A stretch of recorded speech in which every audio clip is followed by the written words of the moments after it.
Vokalis Naif, David Bayu membenarkan bahwa bandnya bubar setelah 25 tahun berkarya. Hal ini diungkapkannya dalam vlog yang ditayangkan di kanal YouTube miliknya, David Bayu Tube. Alumnus IKJ ini mengatakan bahwa usulan bubar sudah terjadi sejak Naif berulang tahun ke-25 pada Oktober tahun 2020. Bubar, kayak suatu kumpulan, tercerai-berai, memisahkan diri. Menjawab bubar atau gimana, ya bubar ya. Ya bisa dibilang masuk kategori bubar, kata David Bayu, dikutip Tribun News, Selasa tanggal 11 Maret tahun 2021.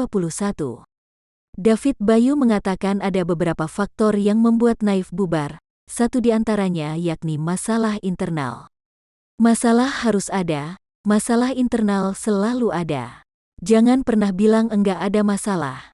Mati saja ada masalah. Kami ini kalau dibilang masalah, ada, beber David.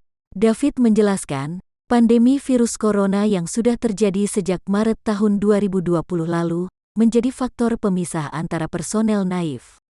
Sejak pandemi terjadi pemisahan di mana-mana, bahkan berdampak ke Naif yang gue rasain, ada pemisah.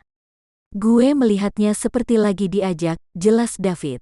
Dalam kesempatan itu, David Bayu membenarkan keinginan bubar memang sudah dirasakan sejak Naif berusia ke-25 tahun. Saat itu sempat ingin mengumumkan kepada halayak, namun hal itu dicegah karena tak ingin jadi sorotan publik.